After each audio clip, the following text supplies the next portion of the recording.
Good afternoon, ladies and gentlemen. Welcome to the Humanities Festival. My name is Frey. I'm with the Vienna newspaper Der Standard, and I'm delighted to introduce to you Professor Michael Ignatieff, renowned historian, author, novelist, commentator for many years from Canada, but lived also in Britain and in the US. Then went into politics in his homeland, in his home country, Canada. Was the leader of the Liberal Party when it was in opposition. Afterwards went to teach at Harvard University, and in 2016 took on the job to become a rector of the Central European University, the university founded by George Soros in Budapest after the end of communism, and which got a very excellent reputation during its lifetime. And what most people, and probably he also thought, was a cushy job before retirement, put him into the eye of a political storm as Prime Minister Viktor Orbán and his Fidesz has tried since 2017 to close, restrict the CEU with every legal and regulative means. And this has become one of the big political battles in Europe, because the current case of the European Union, also based on Article 7, which triggered by now the European Parliament against Hungary, is one of the big main cases held against Hungary is its treatment or its campaign against the CEU. And it is even more than that, because this is not only the relationship between Hungary and the EU will to some extent depend on the fate of the CEU, but this is widely seen also as the big battle in Europe between nationalistic populism and liberal internationalism, ideology and movement, and a group of ideas which is perfectly represented by Michael Ignatieff all his life. So it's a great honor to have you here. Talk about the struggle for academic freedom in Hungary, but also beyond. And I would just like to start to get an idea where your own struggle to keep the Central European University CEU open stands right now. What do you think, a year from now, will the CEU still be based in Budapest? I certainly hope so. That has been the commitment. It's a little difficult to say that in Vienna, of course, because Vienna has gone out of its way to welcome the possibility of us coming, and I can confirm that we will have a campus in Vienna effective September 2019, and there are a lot of people in this room who have helped that to happen, and it's nice to be wanted. You know, I went to see the rector of the University of Vienna yesterday. He said, "Willkommen," you know, and everywhere we go, the city of Vienna, the federal government of Austria, the chancellor, we've had a terrific welcome from Austria. It's certainly a different feeling tone from the feeling we have in Budapest. So it's a little hard to explain in a welcoming city why we still want to maintain a place in Budapest.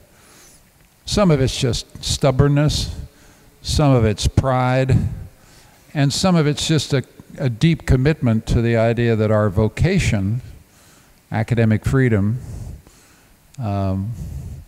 it's most important to defend that precisely where it's most in danger. And I think that we want to maintain a base in Budapest. We'd like to have a campus in Vienna, a base in Budapest, and even at this late hour, we think it's just possible. What will it depend on, whether you succeed or not? Well, I keep being asked to enter the mind of the Prime Minister of Hungary, and that's not a place I like to go, because he's a master strategist, and I can only imagine what's on his mind. What do I think it depends on? I think it depends a little bit on the Americans. I think it depends on whether the Americans succeed in persuading the Hungarian government that it's really a bad idea to throw an American university out of a European state, a really bad idea to throw it out of a NATO ally. There's some geostrategic issues, in other words. The Americans have made it very clear that they would like CEU to remain in Budapest. That's important. I'm talking about the Trump administration. I'm not, we are grateful for that support. And then the question becomes how much that matters to the Hungarians. So that's number one. Number two, and here it's a little more ambiguous, whether European countries weigh in. The European Commission has been very helpful. We have legal processes in front of the European Court of Justice challenging the legality and constitutionality of this legislation. But frankly, what we need right now is for Chancellor Kurz and President Macron and Chancellor Merkel and people, where they meet the Prime Minister, to just have a little quiet word. This is about politics. All we need is a little quiet word. And the word would essentially be about this.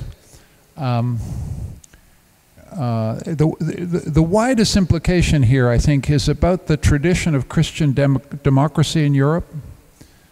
I'm a liberal, and one of the illusions liberals have always had about post-war Europe is that we built post-war Europe. It's all down to us. We were the ones who created liberal democracy. We were the ones who created the human rights regimes. This is not right. Europe was built after the Second World War by Christian democratic leaders like de Gasperi in Italy, Adenauer in Germany, Franz Joseph Strauss, yes, conservative Austrian politicians, conservative European politicians like de Gaulle. And what's the issue now is whether the Prime Minister of Hungary is consistent with that tradition of Christian democracy, or whether he goes to a very different Christian democracy that is essentially puts in question Christian democracy's commitment to the rule of law and academic freedom. Do you think this is the big choice, and he has to make it, and that's why CEU has become important, because it's a kind of moment at which you have to choose which Christian democracy, which conservatism you believe in Europe. And that's why if I was only a political scientist watching this, I think this is really interesting. Unfortunately, I'm right in the center of it. Now, has the recent vote in the European Parliament to launch Article 7 procedure against Hungary helped your case, or has it maybe even hurt it? And would maybe a suspension or expulsion from the European People's Party also help the future of the CEU? Well, we've never, I used to be a politician, but I know the difference between being a politician and a university president, so I've never called for Hungary to be, Article 7. Is that a verb? To be Article 7 a country? Anyway, I've never called for that and would never do so. That's for elected politicians to do. That's not my job. And I've never recommended, either in private or in public, that the EPP throw anybody out of anywhere. That's, again, not my job. All I can say is that the decision of Chancellor Kurz and Manfred Weber to vote in favor of Article 7 proceedings was a very important demonstration by those political leaders and by their political traditions that there is a meaning of Christian democracy, a commitment to constitutionality, a commitment to the rule of law, and a commitment to academic freedom that Mr. Orbán doesn't appear to understand or doesn't appear to respect. And so in that sense, it was a symbolically very important decision. But that was not your question. Your question is what consequences it will have. And again, it requires me to enter the mental space of the Hungarian Prime Minister, and I don't have any idea. There are some people who think it will redouble his, it will contribute to his further radicalization. I don't know. I think I'm allowed to say I think that would be a shame, because if it contributes to his radicalization, I have to move an entire university across the national frontier to this city. And while I love this city, I ask you to have some sympathy for how difficult it is to move an entire university across a national frontier. And let me finally point out what a bloody scandal that would be. To be in a situation where a European member state succeeds in forcing a perfectly respectable, actually pretty damn good university out of the capital city of a European nation state. That's not good. That's not a good sign for Europe. So you should welcome us, and I hope you will welcome us, and you have welcomed us. But if we have to come here because we're pushed out, it's a very bad story about the continent you're proud to be part of. What do you think, what motivates Orbán and his Fidesz party? Why are they targeting the CEU? Again, I'm hesitant to enter into the mental space involved here, but it's clearly a purely political matter. Yeah. There has never been, what is odd about our situation is that we've just been reaccredited by Hungarian educational authorities for another 5 years. They think we're a pretty good university. So it's not about education. It's not about what we teach. It's simply that we are funded and supported by George Soros. It's a straight personal battle about between Mr. Orbán and Mr. Soros. We have been taken hostage in service of a political vendetta. I don't think there's any other way to describe this. I can't, I've been in politics. I'm a realist. People have very personal battles and they fight them, fine. But there have been... Just don't take a university hostage in the process. But there have been other moves too by the Hungarian government against academic institutions, against the Academy of Science. So there seems to be a larger pattern against academic freedom going on in Hungary. Yes, and I think that's important for this audience to understand. I mean, let me just say something else, because sometimes I'm proud of the battle we've fought to stay in Budapest, and I'm proud of my university, but two things are important. First of all, we feel we're battling or fighting on behalf of Hungarian higher education in general and the scientific community in Hungary in general, and the most important support we've received have been from our fellow Hungarian institutions. The Hungarian Academy of Sciences, founded in the 19th century, one of the great academic institutions in Europe, has had its funding cut and put under effective political control, so that one of the key parts of academic freedom is peer-reviewed scientific allocation of research funding on scientific criteria alone. And that is being cut, deliberately cut back in the policies of the government towards the Academy of Science. And we have criticized that, and we think this will damage the immense prestige of Hungarian science. Secondly, there have been moves to stop teaching, to make it impossible to have gender studies taught in Hungary, and this seems to us to be absurd. Gender studies is a controversial discipline, a critical discipline, but few disciplines have done more to transform our understanding of human identity in the last generation than gender studies. So, of course, we will continue gender studies, but it's getting difficult for Hungarian institutions to do so. So, the final aspect of this is that the Hungarian government has passed legislation criminalizing anything that promotes migration or refugee settlement. And this poses a very direct challenge to academic freedom, because it raises the question, can you teach migration as an academic subject in a country where there is a criminal penalty for advocacy of migration? No institution, reputable institution, advocates a particular policy, but we study and evaluate policies, hopefully in an objective manner, and the question is whether we can actually do that. And the penalties, if we fall foul of that law, are substantial. A 25% levy on the budget costs of those programs, and potentially on the entirety of my academic budget. So we've had to suspend certain of these programs while we clarify the risk we run if we continue. Now that's just a very direct intrusion on academic freedom. I don't think there's an academic institution in Austria that thinks for 1 minute about whether they can teach, you know, the political economy and political sociology of migration. You just get up and do it. But in Hungary, 2 hours from here, you have to think very carefully whether you can get away with it or whether you're going to face a penal fine. So these are some examples of the stuff that's happening. But let me just say one final thing. In the next room, there is a woman giving a talk whose husband is in jail in Turkey, right? So it's extremely important for us to remember that Hungary is not the only place where human freedoms and academic freedoms are jeopardized. Hungary is, in fact, in many respects, a free society compared to what's happening in Turkey or what's happening in China or what's happening in Russia. We need to see this in big global terms, and I never want to exaggerate. I want you, as the Americans say, to feel my pain, but let's not exaggerate. Let's keep this in very firm context. There's a much tougher story in the next room.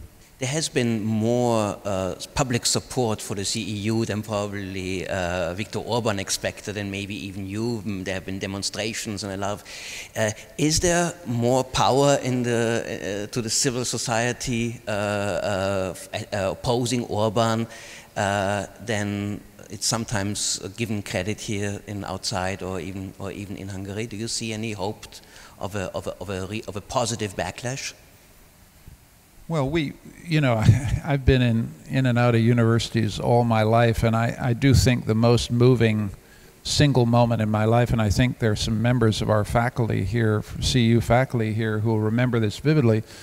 There was I think it was a Sunday, and was it May 2017, when 70,000 people walked past our windows chanting free universities in a free society.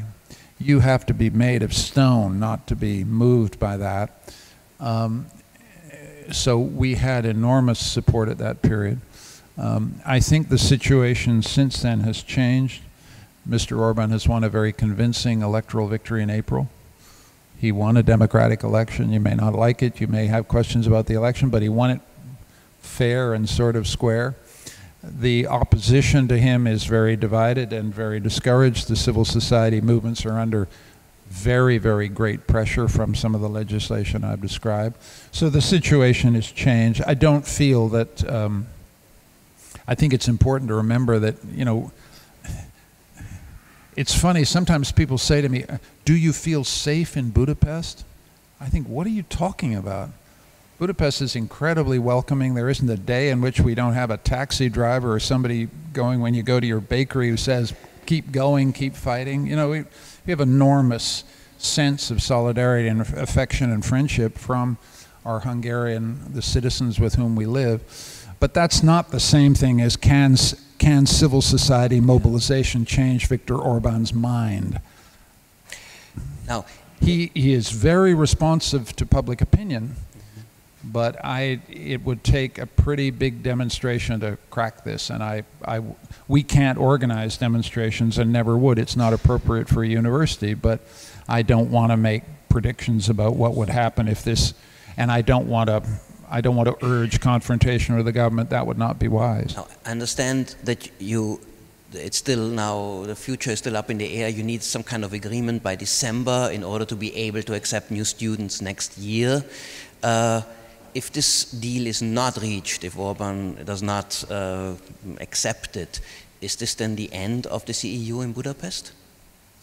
Well, the situation is, under the law that we are trying to get changed, CEU cannot accept new students after the 1st of January 2019. That's in about 2 months, something like that. If I can't get the government to change course in about the next month, I'm going to have to accept the entire incoming class of our master's and doctoral schools to Vienna, effective September 2019. We're a very small place, by the way. We have about 1,800 students. They come from 90 countries. We are exclusively a master's and doctoral school. We're a little mouse compared to the elephant of the University of Vienna or other the great institutions in Vienna. But we would have to accept between 600 and 700 students in Vienna effective September 2019 if I can't get this legislation changed in about the next month. And this would be, the CEU would still continue in Budapest, but as an empty shell, and Vienna would be the main campus? Is this right? Well, the legislation allows us to continue serving people who are already in the restaurant, but we can't take any new people into the restaurant, so that the university could continue to offer our US accredited degrees. We're also accredited in Hungary, and there is some legal question about whether we could continue to operate our Hungarian accredited degrees. So my view is that even if we have to have our entire incoming class come to Vienna in September 2019, we would continue teaching operations in Budapest in some form. And if we, as it were, come to Vienna, we will always maintain a base in Budapest. Those of you who know our campus know it's right in the historic heart of the downtown. It's staggeringly beautiful. What's ironic about this is our building has just been nominated as one of the 4 best new buildings built in the world. You know, I'm sitting, it really makes me cry to think that that place might be, you know, not fulfilling an educational function as we would wish in September 2019. But The other thing to say, which is important, is that there is no existential threat to the future of the university. One of the remarkable features about this story is we are not bleeding out, as they say in America. I am able to hire new faculty. They are coming on board. We are not losing some of our very senior and distinguished faculty. They are staying, and we are still able to recruit students from around the world. So this is a university under attack, but it is not a university that is dying. It's a university actually that's come through this extremely well. And we look forward to expanding and growing in Vienna next year. So if there is an agreement before the end of the year, but will the Vienna operation also just make any sense, or is it just kind of a lifeboat, a life insurance, because you never know what will happen in Mr. Orbán's mind? It would be insulting to Vienna for Vienna to think of itself as a lifeboat. No, we do not want to be better than a sinking tanker, isn't it? A ship. None of these no. Drop all the metaphors. Okay. The boat is not sinking. We don't need a lifeboat. We would not also be a university in exile. I don't like any of that. If we come to Vienna, and we will come to Vienna in all circumstances. I want to make that clear again. Whatever Mr. Orbán does, we think it's in our interest to have a campus in Vienna and for us to grow in Vienna. For all the reasons that you understand, this is an international financial center, it's an international organization center, it's an international center of research and teaching and learning. I mean, we'd be crazy not to be here, and I sometimes wonder why it's taken us so long to get here. So whatever Mr. Orbán does, we want to be in Vienna. The question is whether it's a campus or the campus. That's the only remaining issue that needs to be decided. It will be exciting 2 months, then also for Vienna to watch what's going to happen here in Hungary. I would like to, since the topic of this talk is the struggle for academic freedom, also in general terms, let's look beyond Hungary for a moment. I mean, you mentioned Turkey. Do you see academic freedom as such? Is it under attack? Is it under pressure more now than it was like 5 or 10 years ago?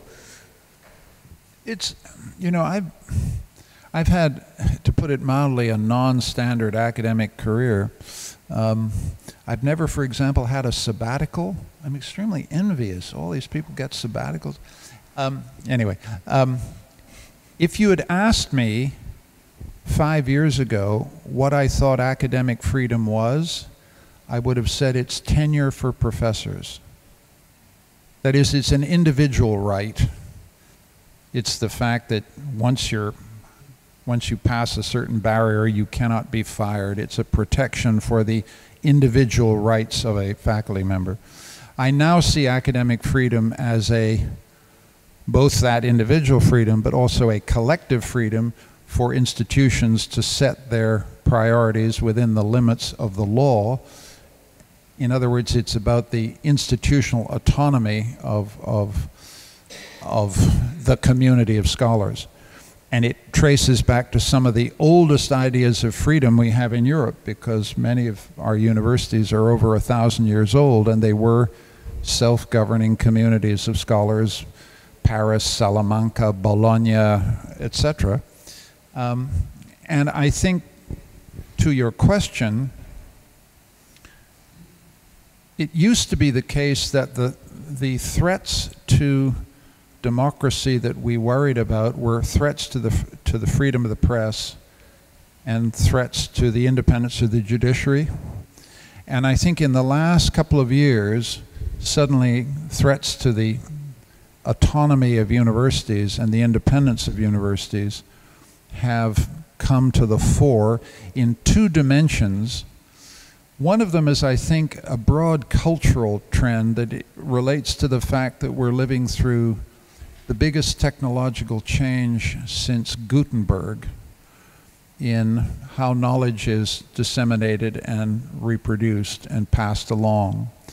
We're in the middle of a Gutenberg revolution which has destabilized the authority systems that allocate and determine what knowledge is. And it's not surprising that the university is in the middle of this. We have here, every one of us, the Library of Alexandria in our pockets. And it has a radically destabilizing effect on the authority that universities have taken for granted. That's one phenomenon. The second phenomenon, equally serious, is that through my entire adult life, the story that universities told was that we are the solution to the inequality problem. Get students postgraduate or graduate education, and that's how we deal with the inequality problem in a liberal society. And so access, improving access, lowering the barriers to university education has been an enormous social project for Europe and North America since the 60s. And now in 2018, we turn around and discover that far from being the solution to the inequality problem, we are widely and increasingly and sometimes plausibly regarded as one of the causes of the problem. We are the reproducers of what could be called credentialed inequality.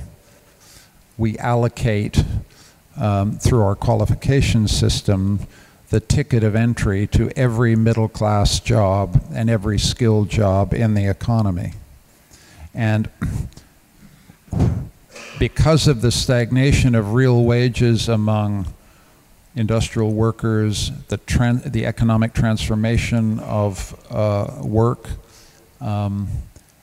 we are increasingly resented as the gatekeepers of an unequal system of privilege that reproduces and makes inequality worse. And so these two changes are destabilizing our relationship to the political system. In the Brexit debate, you'll be aware of this, one of the Brexit campaigners said, "We've had enough of experts," famous remark. All the academic experts during the Brexit debate basically said, "Are you nuts? Are you seriously telling me you want to leave the European Union? All our expertise tells you that's shooting yourself in the head or the foot or whatever." And large amounts of the British population who do not have university education said, "I don't care what you tell us. You're part of the problem, not part of the solution." And the biggest divider, as we all know, these are facts you all know, the biggest predictor of how you would vote in the Brexit referendum was levels of schooling. people who did not have a university education voted massively to exit the European Union, even when they were told by experts it will hurt you economically, right? Those with university degrees basically voted to stay. These are problems that everybody who works in universities needs to think about hard. Our authority as the holders, legitimizers, validators of knowledge is in question as never before. And secondly, we are seen as part of the reproduction of a socially unjust system. And we in university life have to step up and deal with those problems as best we can. But that's, it seems to me, why academic freedom is suddenly in question, because people think, what have you guys done for us lately, actually? You're in another world of privilege. Your knowledge is alien to us. We have our own sources of knowledge. We're tired of being shut out, tired of being excluded. Having said all that, I'm extremely proud of being in universities. I wouldn't be anywhere else, and I think we've got a good story to tell back, which is in a world in which that is undergoing a Gutenberg revolution. When you ask The conservatives, validation of knowledge by a university is more important than ever. I could go on. when you ask conservatives or even traditional liberals, maybe also at Harvard, about the challenges and to academic freedom, they will also point to certain trends, leftist trends in social sciences, where some issues are no longer be addressed, where books are no longer be allowed. Is this a serious problem? I think it's more of a I think I'm an old free speech liberal, but I'm sitting in my own university, and I'm proud of our university, and I love our university, but I invited Roger Scruton, a prominent conservative intellectual, who has views in particular about gender and about homosexuality that I think are, how can I put it politely, nuts.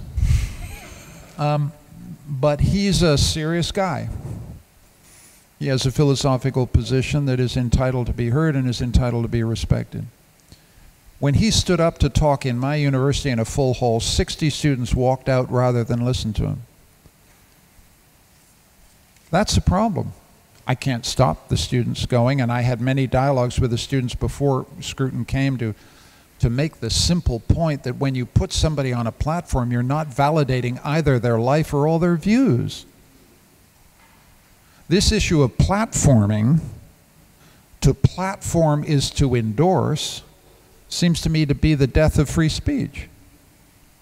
We have to, in a university, we have an enormous social role in providing a platform for a range of views in social debate that are crucial to the maintenance of a free society. And we are, to get to your point, we are justly criticized by conservatives, by other people, that we only want to hear what we want to hear.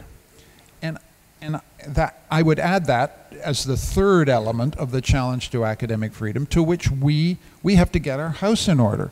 I had a conference at CEU in June 2017 and invited to that conference an old friend of mine who introduced a conservative speaker at Middlebury College in the United States, and she was assaulted and given a concussion, so that when she appeared in Budapest 3 months later, she was still wearing dark glasses because she couldn't, because of the concussion effects.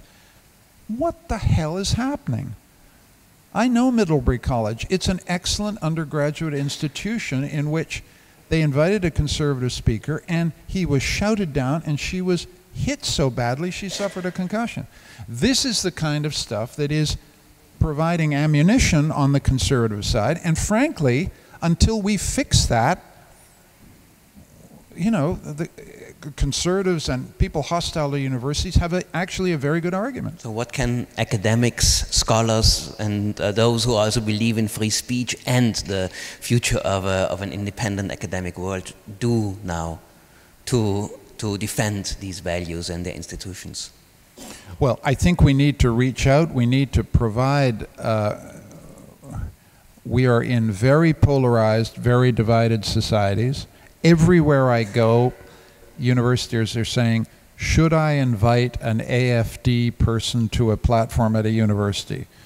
In this country, presumably, you have very urgent issues about whether you should invite people who vote for what are called the far-right parties to university gatherings. My view of that as an old free speech liberal is that the line about who gets to make a case in a university is relatively simple and relates to whether you are prepared to defend in all circumstances the constitutional order, namely whether you're prepared or not prepared to use violence in pursuit of political ends. Anybody who advocates violence in the pursuit of any political end does not get into a university that I'm part of. Okay, that would be how I would make the choice. But I was having a discussion this morning about, in the wake of Chemnitz, you know, the events in Chemnitz, where I would have said, of course you invite AFD to a platform in a university. They were saying, oh, wait a minute, AFD was involved in the organization of political violence in Chemnitz. So there's an empirical question about whether the people you're inviting are on the right side of the violence, non-violence divide. But that's how I would deal with it. But in a wider sense, we have to have a talk about this. I have to engage with students. I have wonderful gay students, students of various sexual orientations, who do feel genuinely insulted. Their dignity as human beings is insulted if I bring to a platform someone who has certain views about gender and sexual orientation. In other words, for them, it's not just an expression of views or opinions, it's an attack on them as persons. And so we have to engage with that. We can't just say, oh, my dear, you're somehow mistaken. You know, I can't keep saying to them, sticks and stones may break my bones, but words will never hurt me. So what's your problem about hearing someone who's saying something you find repellent or ugly? We all know that words are deeply hurtful, right? So these are the deeper issues where we have to have a conversation. I felt my students were wrong to walk out from Roger Scruton, but I, as a university president, feel a deep obligation to go after them and say, let's talk this through. I understand you're not hysterical. You have a genuine feeling that your dignity has been assaulted here, and I don't want to be in an institution where you feel your dignity is under attack. So how do we get to an honest conversation about that? We're still in the middle of this. Okay, thank you. I would like to invite you now to ask questions to Professor Ignatieff.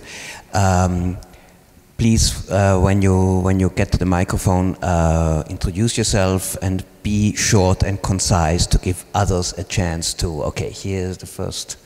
Thank you so much for your talk. I have a two-folded question. The first part... beg your pardon, can you introduce yourself? Yeah, my name is Helmo Pape and I'm trying to introduce the discussion about the universal basic income here in Austria. Okay. So my first question would be regarding your university issues and Viktor Orbán. Would you say is Viktor Orbán and his party members general in dislike of universities? And if not, how are other universities, I'm not aware of how many there are in Hungary, are they loyal to your position? Are they making a petition or something to support your point?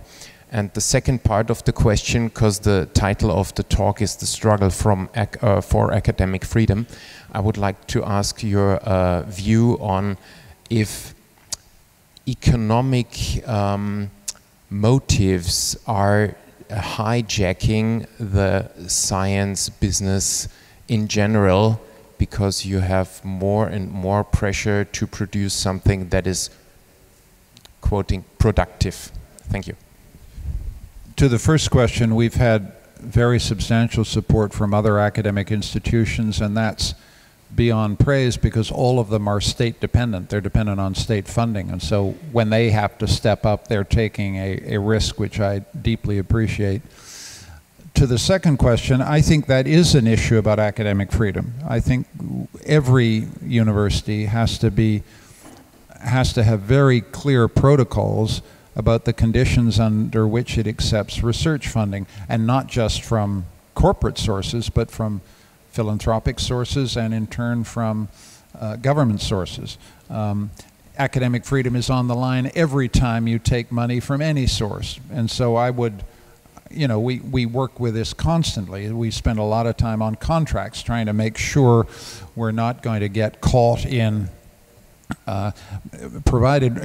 making sure, for example, that we have the right to publish anything we want in any circumstance, regardless of the funding source. And this is an active issue. You'll be aware that an American medical school recently got into a huge controversy in which they appeared to be in a contractual relationship with that utterly compromised their academic independence. So yes, that would be, add that to my list of the threats to academic freedom. There are threats from the state, there are menaces inside. We're not defending a pluralist space well enough. We're contributing to the inequality problem, and this is another one, particularly salient in the big research universities. So isn't CEU, a private university, charging high tuition fees to its students, no. also contributing to this to inequality, offering elite education? I'm about to say something flippant, and I hope you understand I'm making a joke. If only we were charging high tuition fees. We have some of the most generous financial support of any university in the world, thanks to our conditions. 84% of our master's and doctoral students receive some form of financial assistance. It's a model we're proud of, but it ain't easy to keep it going. Any hands in the back? Okay, please. I have a question about the students. Can you just introduce yourself, please? Oh, I'm Manu Radhakrishnan. I have a question about the students who walked out when Roger Scruton came. Did they, I mean, you obviously tried to defend a pluralistic space, but what was their counter-argument? I found the whole spectacle a little dispiriting, because one can see that there's idealism, but on the other hand, one, you know, if you don't hear what someone you don't like is saying, you can't formulate your own counter-response. Well, that's the kind of thing I said back to these students. I think it's about dignity. They want to say, listen, we are gay men and women.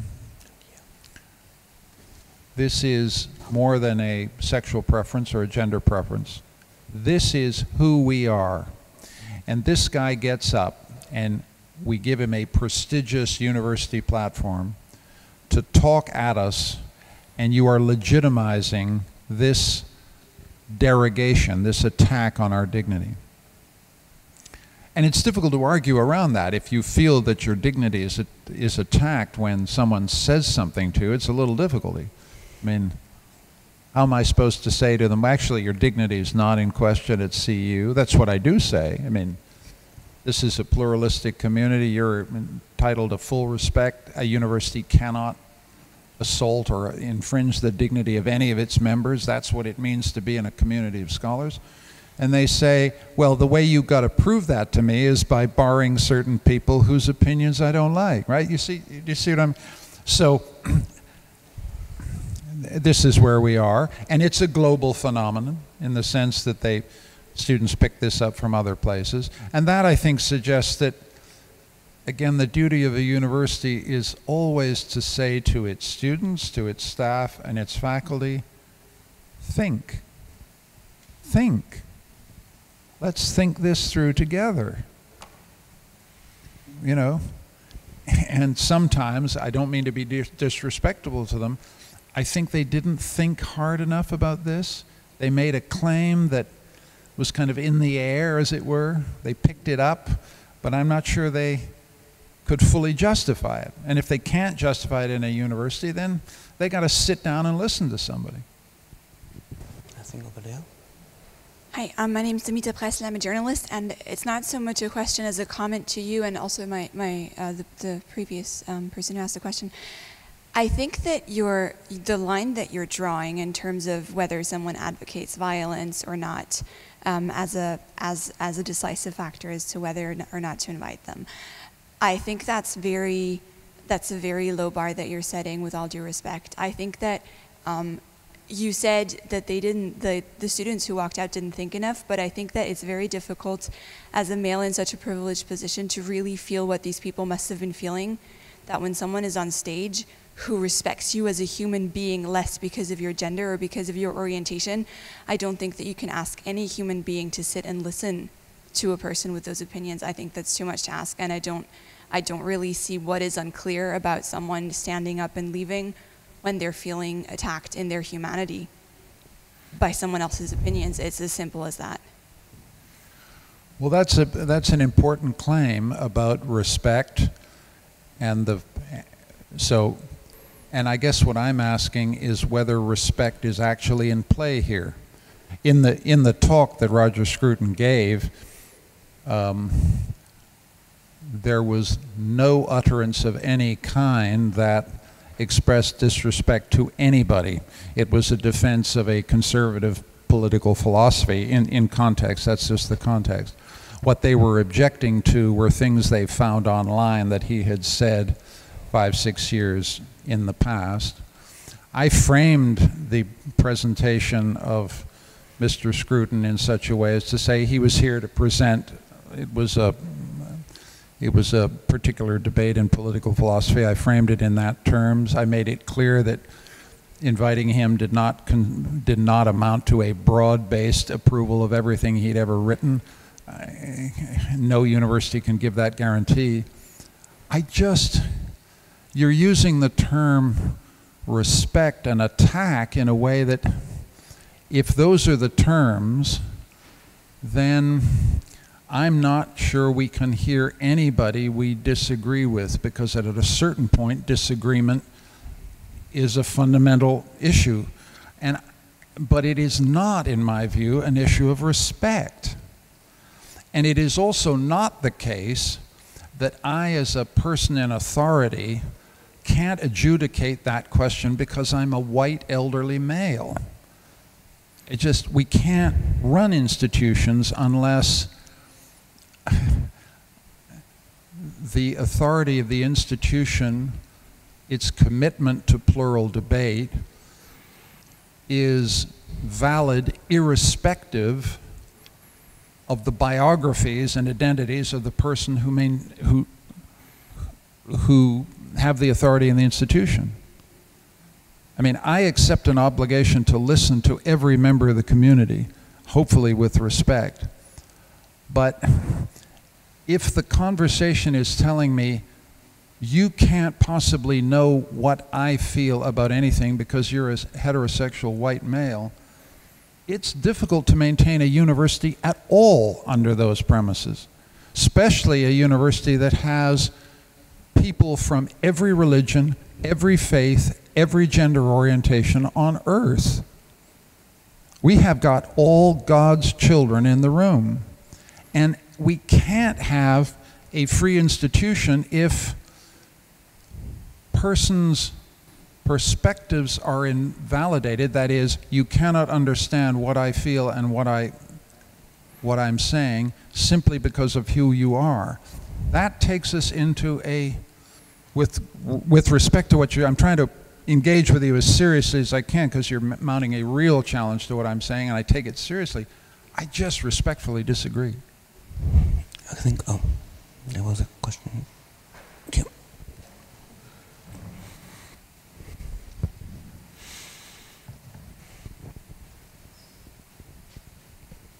Yes, my name is Alex Ratzener. I'm former head of information systems at the Bank for International Settlements and an alumnus of the London School of Economics. There is a big debate going on about equality and equality of access, equality issues. You've raised them very much at the beginning of your talk. And my question is, how do you see the role of a university that on the one hand is trying to form an elite that is going to go out in the world and lead, and reconcile that with the narrative of equality? What kind of equality do you tell your students they are going to form after they leave? I hope I won't be heard as being complacent when I say I'm an elitist egalitarian. You know, that is, I'm a radical egalitarian in the sense that I think one of the facts about human beings is that talent, ability is distributed right across the human set. And any university, any institution with a brain in its head wants to recruit and seek from the entire human set. Everybody on board. That's the egalitarianism. It's a kind of human egalitarianism. But it's elitist in the sense that some institutions are better than others. And institutions have to set their standards very high. The things that have shaped and formed me, and I'm sure this is true of many people in the room, have been in institutions which were asking absolutely everything I had. And half of the time I was, excuse my language, shit scared. Didn't think I could measure up. Scared I would fail my graduate exams at Harvard. Failed I wouldn't get my thesis approved. Failed I wouldn't get, you know. The anxiety of being in these institutions, frankly, has been very good for me. I'm not always measured up, and my life is not a story of unsullied success, but I damn well know that it has made me who I am. These institutions, for all their faults, have a relentless commitment to quality and excellence, which is just extremely valuable, and they must fight back at anybody who attempts to tamper with their attempts to set the standards. But having done that, they've got to be as egalitarian as they possibly can. Now, let me tell you, to be honest, about what troubles me about my institution. I think because we have extremely generous financial aid, and we try to be as rigorous as we can, thanks to some of the great faculty in this room. The problem we've got is that our model was we would provide graduate education of a world-class character to people and countries and regions who never had access to it before. That's why we were set up. What we notice is that they come to Budapest from Azerbaijan, from Bangladesh, from Pakistan, from Sudan, from South Sudan, from Yemen, from Nigeria, from Ghana. Fabulous. Makes me proud just to see them, and they do a wonderful job. They never go back. So the guilty conscience I have about my institution is that we are contributing in our little way to the draining out of quality people from the societies who desperately need people to go back. And this is a phenomenon in university education around the world. It's not just that we're not giving a chance for world-class graduate or university education to people at the bottom of our own distributions, our social distributions. But when we do offer it to people from countries around the world, it's their ticket out and they don't come back. So we may be contributing to some of the problems that these societies have. And we need to be honest about that. We need to, I mean, I can't get a wonderful student from the Yemen in the middle of a civil war and say, young man, you've got to go back to Yemen. I mean, he says, I want to go to Vienna, I want to go to Frankfurt, I want to go to London, and you're my ticket to get there. So whatever you do here, you've got to be honest about what your institution is actually doing, and this is a troubling aspect of what we do. Do you see this problem? Is it also happening in Hungary? Do you see some of the best minds leaving, also because of the atmosphere? Well, it's just a fact that 500,000 Hungarians are working in the Schengen area The country is losing a tremendous amount of talent because these people are not coming back to Hungary.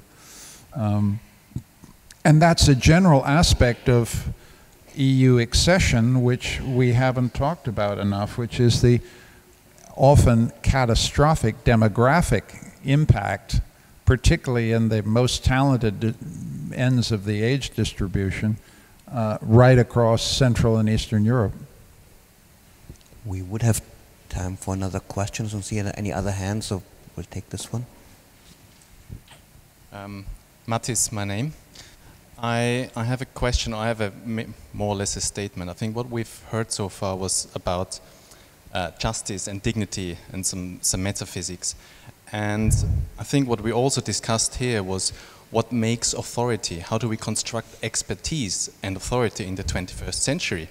And what lies at the heart of that question is, maybe rather than dignity or justice, is equality in terms of economic equality. For example, Karl Marx wouldn't have been an authority, an expert for Engels if he wasn't there to support him. So I think what lies at the heart of many of these problems and things we discuss is economics and economic equality. Thank you. I think the question of intellectual authority is crucial, and I wouldn't want to minimize the economic factors that you mentioned. God bless Friedrich Engels. I think that's an important point. But I think there's another problem, which is the public sphere of liberal democracies is facing the most serious epistemological crisis that I remember in my lifetime. I've never been in a liberal democratic public sphere in which it is easier now to say, you have your facts and I have mine. That's fake news.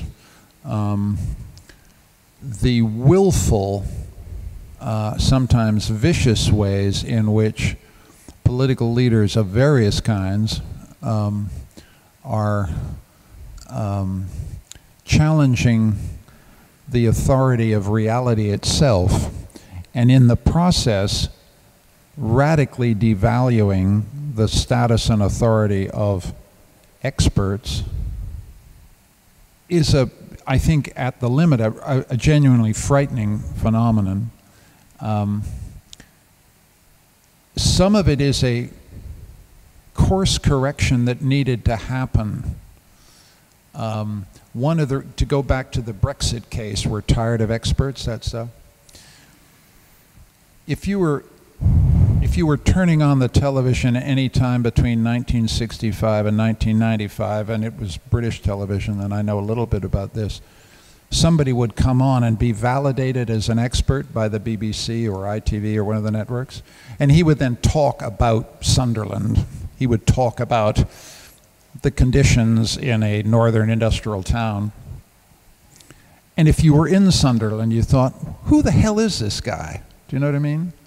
So there has been a course correction of rebellion against that kind of expertise validated by the media and validated by universities, which I think was overdue. What do you know? Ordinary people were asking, this is my reality you're talking about. And you're talking about it, and because you have a PhD, you get on the screen, and I never do. And universities have to acknowledge that there's been a kind of rebellion against that media-validated expertise that I think was a good thing. But it has now gone to the point that nobody believes anybody when they have facts. I mean, because there are some facts about Sunderland. Sunderland makes cars for Nissan. All of the cars made by Nissan in that factory are sold in Europe. Those are facts. That's not, we didn't make that up, right? You can go to the factory and that will be proven to be true.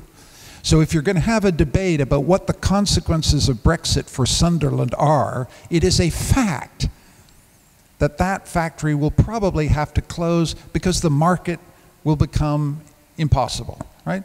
So if we're going to have a public debate about is Brexit good for Sunderland, that's a fact that matters. And if we can't have a public debate validated by facts of that kind, we will not have a democracy very quickly. And I think that's what I mean by the epistemological crisis. And the university is front and center. And we have to ask how we can contribute to a public debate without being a bunch of charlatans or whores. I use my words advisedly. One of the temptations of intellectual life is we get invited on the television to be experts, but we actually don't know anything about the question they're asking. But we're happy to be there because it's good for our careers, right? The discipline of sticking to what you know is what validates expertise. The minute you succumb to the temptation to start being an expert about Sunderland, which you've never actually visited, you begin to betray not just yourself and your own ethical rationale of academic life, you betray the whole profession. And we've got a lot of that. And so we've got to talk to ourselves about the ethics of what we do, because I think that's the only way in which we can legitimately restore our authority as contributors to public debate. Well, it would be fascinating to continue talking about the post-factual society and all these issues that you just raised also in these comments. Unfortunately, our allotted hour is over, and you will have to leave too, Vienna. So I just want to thank you very much for this wide-reaching and very insightful comments, and for your attention and for your questions. All the best.